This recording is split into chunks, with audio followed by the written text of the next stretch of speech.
الحمد لله وحده والصلاة والسلام على من لا نبي بعده اما بعد۔ محترم بزرگوں، دوستوں اور عزیز ساتھیوں،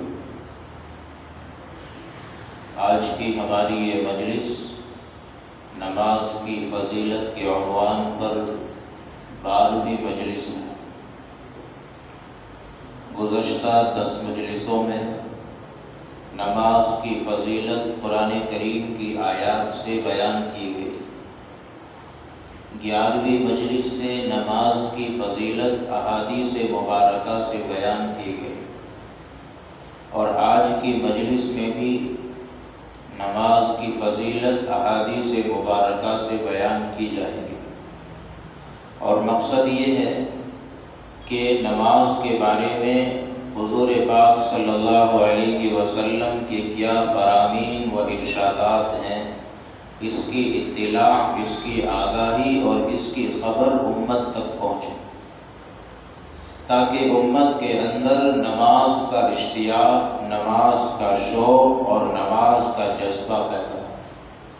چنانچہ ایک حدیث ہے نماز کے عنوان پر، عن ابی ذر رضی اللہ تعالی عنہ ان النبی صلی اللہ علیہ وسلم خرج فی الشتاء والبرق يتهافت فأخذ بغصن من شجرة فجعل ذلك البرق يتهافت فقال يا أبا ذر قلت يا رسول الله قال إن العبد المسلم ليصلي الصلاة يريد بها وجه الله فيتهافت عنه ذنوبه كما يتهافت هذا البرق عن هذه الشجرة رواه احمد۔ یہ حدیث کا متن ہے، حدیث کے الفاظ ہیں، اور حدیث کا ترجمہ کیا ہے؟ حضرت ابو ذر غفاری رضی اللہ تعالی عنہ سے روایت ہے، فرماتے ہیں ان النبی صلی اللہ علیہ وسلم خرج فی الشتاء، کہ حضور پاک صلی اللہ علیہ وسلم سردی کے موسم میں باہر نکلے، والبرق یتہافت، درختوں کے پتے گر رہے تھے، فاخذ بغصن من شجرہ، تو آپ نے درخت کی ایک ٹہنی کو پکڑا، فجعل ذلك البرق یتہافت، تو اس ٹہنی کے پتے گرنے لگے، فقال یا ابا ذر، تو حضور نے فرمایا اے ابو ذر، قلت یا رسول اللہ، تو میں نے کہا اللہ کے رسول فرمائیں کیا حکم ہے؟ قال، تو حضور نے فرمایا ان العبد المسلم لیصلی الصلاۃ یرید بها وجہ اللہ، جب ایمان والا، اسلام والا بندہ نماز پڑھتا ہے اللہ تبارک و تعالیٰ کی رضا اور خوشنودی کے لیے، فیتہافت عنہ ذنوبہ، تو اس سے اس کے گناہ ایسے ہی جھڑتے ہیں، کما یتہافت ھذا البرق عن ھذہ الشجرہ، جیسے یہ پتے اس درخت سے جھڑتے ہیں۔ حدیث پاک کے اندر نماز کی فضیلت کس اعتبار سے ثابت ہوتی ہے کہ سردی کے موسم میں حضور پاک صلی اللہ علیہ وسلم ایک مرتبہ گھر سے باہر تشریف لے جاتے ہیں اور ایک باغ میں یا ایک علاقے میں پہنچتے ہیں جہاں پر کچھ درخت ہیں، موسم سردی کا ہے، ٹھنڈی ٹھنڈی ہوائیں چلتی ہیں اور اس کی وجہ سے درختوں کے پتے گرتے ہیں اور بعض درختوں پر ایک بھی پتا باقی نہیں رہتا۔ تو ایک مرتبہ نکلے، ایک درخت کی ٹہنی کو پکڑا، ساتھ میں حضور کے صحابی ابو ذر غفاری رضی اللہ تعالی عنہ بھی تشریف فرما ہے۔ جب حضور نے درخت کی ٹہنی کو ہاتھ میں لیا تو اس کے کچھ پتے گرنے لگے، آپ نے اس ٹہنی کو پکڑ کے حضرت ابو ذر غفاری سے فرمایا یا ابا ذر، اے ابو ذر سنو۔ حضرت ابو ذر فرماتے ہیں کہ میں نے فوراً کہا یا رسول اللہ فرمائیں کیا حکم ہے؟ حضور نے فرمایا کہ جب ایمان والا بندہ نمازوں کی پابندی کرتا ہے تو اس کے گناہ بھی ایسے ہی جھڑتے ہیں اور گرتے ہیں جیسے اس درخت سے اور اس ٹہنی سے پتے گرتے ہیں۔ یہ نماز کی فضیلت ہے، یعنی نماز کی پابندی کرنے پر اللہ تبارک و تعالیٰ اس بندے کے گناہ معاف کر دیتے ہیں۔ حدیث کے اندر دو چیزیں سمجھنی. پہلی چیز کہ حضور پاک صلی اللہ علیہ وسلم نے نماز کی پابندی کے ساتھ ایک جملہ اور استعمال کیا، فرمایا یرید بہا وجہ اللہ، کہ اس نماز سے نمازی کا مقصد اللہ کی رضا اور اللہ کی خوشنودی ہو. جو نمازی اللہ کی رضا، اللہ کی خوشنودی کی نیت سے نماز پڑھے گا اس کو یہ فضیلت ملے گی. لہذا جو نمازی اس نیت سے نماز پڑھے کہ وہ لوگوں کی نظروں میں نمازی کہلائے، وہ اس فضیلت کا حقدار نہیں. جو آدمی اس نیت سے نماز پڑھے کہ لوگ اس کے نمازی ہونے کی وجہ سے اس کا اکرام اور احترام کرے، اس کو یہ فضیلت حاصل نہیں. جو شخص اس نیت سے نماز پڑھے کہ وہ معاشرے میں اور سماج میں معزز اور عزت دار آدمی سمجھا جائے اور لوگ اس کی کمیوں اور کوتاہیوں کو اس کی نماز کے پردے کے پیچھے چھپا لیں، تو وہ آدمی بھی اس فضیلت کا حقدار نہیں. حالانکہ یہ ساری چیزیں تو نمازی کو حاصل ہو ہی جاتی ہیں. جو آدمی نمازوں کا پابند ہوتا ہے اس کو یہ ساری چیزیں مل جاتی ہیں، لیکن اس کی نیت ان چیزوں کے حاصل ہونے کی نہ ہو.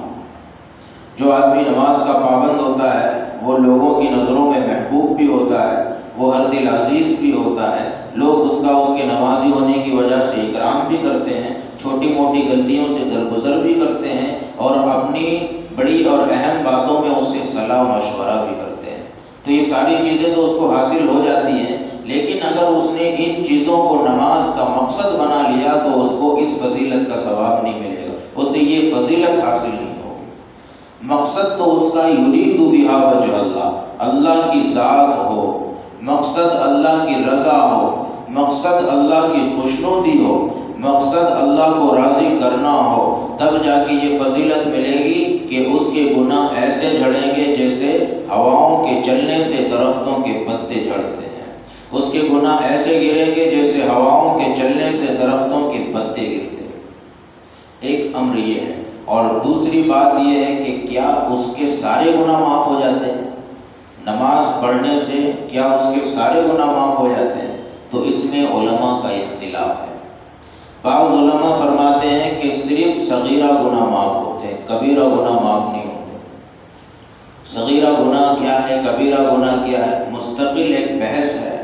جب یہ باب شروع ہوگا نماز کا عنوان مکمل ہونے کے بعد تب اس پر تفصیلی کلام ہوگا.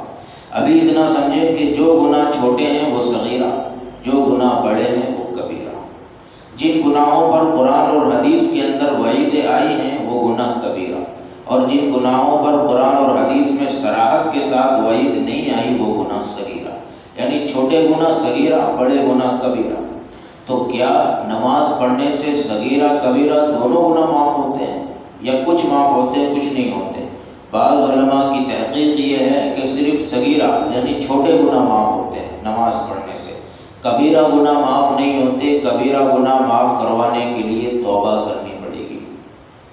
قرآن میں بھی جگہ جگہ یہ استعمال ہوا ہے، الا من تاب، الا من تاب. یہ سارے لوگ گنہگار ہیں مگر وہ جو توبہ کر لیں. یہ سارے لوگ گنہگار ہیں مگر وہ جو توبہ کر لیں.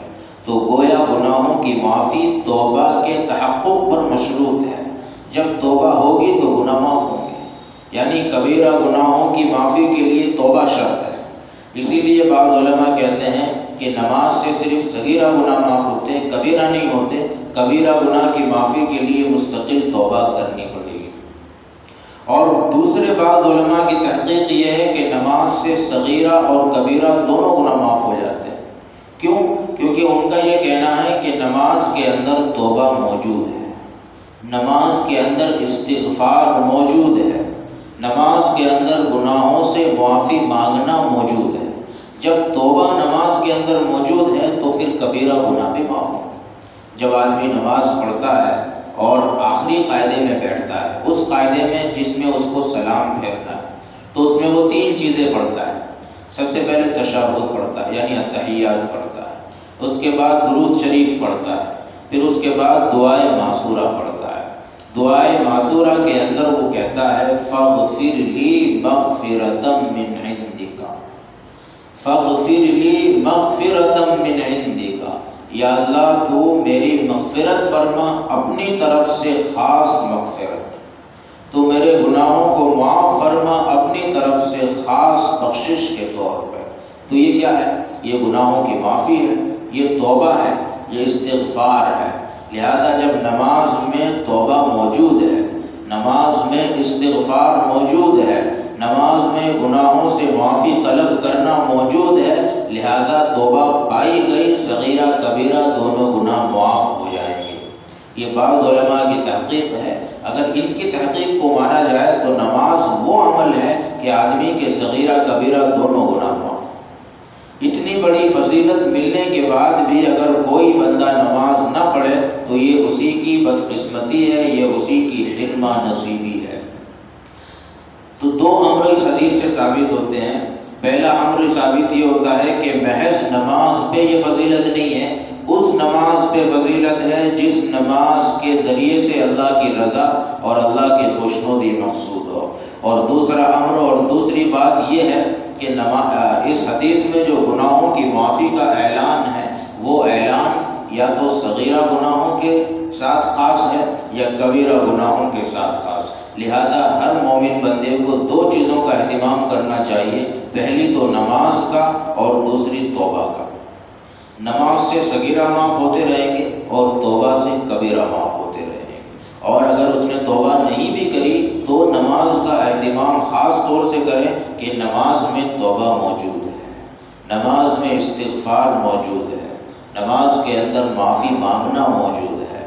جب یہ چیزیں موجود ہیں تو توبہ خود بخود ہو جاتی۔ یہ اور بات ہے کہ ہم لوگ چونکہ عربی سے واقف نہیں ہیں، ہمیں عربی پڑھنے کے بعد اس کا مفہوم اور مطلب سمجھ میں نہیں آتا، اس لیے ہمیں یہ پتہ نہیں چلتا کہ ہم اس دعا میں اللہ سے کیا کہہ رہے ہیں، ہم اس دعا میں اللہ سے کیا مانگ رہے ہیں، تو یہ ہمیں پتہ نہیں چلتا۔ تو اس لیے دین کی بنیادی باتوں کو مطلب اور مفہوم کے ساتھ سمجھنا بھی ہر مسلمان کی ذمہ داری۔ کم سے کم اتنا تو ہر مسلمان سمجھ لے کہ ثنا سے لے کے یا نماز میں اللہ اکبر کہنے سے لے کے السلام علیکم ورحمۃ اللہ تک جتنی چیزیں پڑھی جاتی ہیں، کہی جاتی ہیں، کی جاتی ہیں، ان کے کیا مفہوم ہے، ان کا کیا مطلب ہے، ان کا کیا ترجمہ ہے، اتنی چیز تو ہر مسلمان کو سیکھنی ہی چاہیے۔ جب وہ اللہ اکبر کہتا ہے اور نیت باندھتا ہے تو اللہ اکبر کا کیا مطلب ہے یہ اس کو پتہ ہونا چاہیے۔ اس کے بعد جب وہ کہتا ہے سبحانک اللہم وبحمدک وتبارک اسمک، تو اس کو پتہ ہونا چاہیے کہ یہ کیا کہہ رہا ہوں، میں کیا پڑھ رہا ہوں، رب سے کیا بات ہو رہی ہے۔ جب وہ الحمد کی صورت پڑھے تو الحمد کا ترجمہ اسے آنا چاہیے، جب وہ الم تر کیف پڑھے تو اس کا مفہوم اسے۔ مطلب یہ ہے کہ سلام پھرنے تک کی نماز کا ہر رکن، نماز کا ہر عمل، نماز کی ہر دعا مفہوم اور ترجمے اور مطلب کے ساتھ ہر مومن کو معلوم ہونا ضروری ہے، تاکہ نماز پڑھتے وقت ان چیزوں کا استحضار ہو سکے، نماز پڑھتے وقت ان چیزوں پر اس کا خیال جا سکے، اس کا دھیان جا سکے، پھر نماز میں دل جمعی پیدا ہوگی، پھر نماز میں وابستگی پیدا ہوگی، پھر نماز میں ایک عجیب قسم کی لذت اور عجیب قسم کی حلاوت اور عجیب قسم کی لطافت پیدا ہوگی۔ یہ جب ہوگا جب نماز کو سمجھ کے پڑھیں گے، چونکہ ابھی ہم پریکٹیکل نماز پڑھتے ہیں، مشق ہو گئی ہے ہمیں نماز کی، باقی نماز سے کیا چاہا جاتا ہے، نماز میں کیا پڑھا جاتا ہے، کیوں پڑھا جاتا ہے، اور وہ پڑھی جانے والی چیزوں میں کیا باتیں ہیں، اس کا ہمیں علم نہیں ہے، وہ ہم سمجھتے نہیں ہیں، اس کی وجہ سے ہمیں نماز میں وہ لذت نہیں ملتی، نماز میں وہ مزہ نہیں آتا، نماز میں وہ چیز جو کبھی حضور کو آتا تھا، جو صحابہ کو، جو اولیاء اللہ کو، جب ہم کتابوں میں یہ واقعات پڑھتے ہیں کہ یہ فلاں اللہ کے ولی پوری رات رکوع میں گزار دیتے، یہ فلاں اللہ کے ولی پوری رات قیام میں گزار دیتے، یہ فلاں اللہ کے بندے پوری رات سجدے میں گزار دیتے، یہ کیسے گزارتے ہوں گے؟ ہمارے لیے تو 5 منٹ میں 4 رکعت مشکل ہوتی ہے۔ تو اس کا جواب ہم کو یہیں سے ملتا ہے کہ وہ لوگ نماز کو نماز کے طریقے پہ پڑھتے تھے اور سمجھ کے پڑھتے تھے، اس لیے اتنا مزہ ان کو نماز میں آتا تھا کہ نماز سے باہر نکلنے کا ان کا دل نہیں کرتا تھا۔ پھر جب تک کوئی بہت بڑا کام نہ آ جاتا تب تک نماز ختم ہی نہیں کرتے تھے، جب تک وہ سلام ہی نہیں پھیرتے تھے، اور جب کوئی اہم معاملہ جیسے فرض نماز کا وقت ہو گیا اب وہ سلام پھیرتے تھے کہ بھائی اب فرض نماز پڑھنی ہے۔ تو یہ ساری چیزیں جب ہوتی تھی جب وہ نماز کو سمجھتے تھے، نماز میں پڑھی جانے والی چیزوں پہ غور کرتے تھے اور ان چیزوں کے ساتھ وہ نماز پڑھتے تھے تو انہیں نماز میں مزہ۔ لیکن ہم چونکہ ان چیزوں پہ غور نہیں کرتے اور کریں گے بھی کیسے کہ ہمیں ان چیزوں کا مطلب نہیں پتہ، ہمیں ان چیزوں کے معنی نہیں پتہ، ہمیں سورہ فاتحہ کا ترجمہ نہیں پتہ، تو کیسے ہم سورہ فاتحہ میں غور کریں گے؟ کیسے اس کو پڑھتے وقت ہم رکیں گے اور روئیں گے اور ہنسیں گے؟ یہ تو جب ہی ہوگا جب اس کا مفہوم پتہ ہوگا۔ جب جنت کی آیتیں آئیں گی تو ہمارے چہرے پہ مسکراہٹ ہوگی، جب جہنم کی آیتیں اترے گی اور پڑھی جائیں گی تو ہماری آنکھوں سے آنسو گریں۔ یہ جب ہوگا جب ہم ان کو سمجھیں گے۔ تو ہر ایک مسلمان کی یہ بنیادی ذمہ داری ہے کہ وہ کم سے کم نماز کے اعمال کا مفہوم اور ترجمہ زبانی یاد کر لے، تاکہ وہ جب اس عمل کو کرے گا اور پڑھے گا اس کا مفہوم، اس کا ترجمہ اس کے دماغ میں گردش کرے گا اور پھر اس کو نماز میں جماؤ اور ٹھہراؤ اور نماز میں لذت پیدا ہوگی۔ اللہ تبارک و تعالی ہم سب کو کہنے سننے سے زیادہ عمل کی توفیق عطا فرمائے۔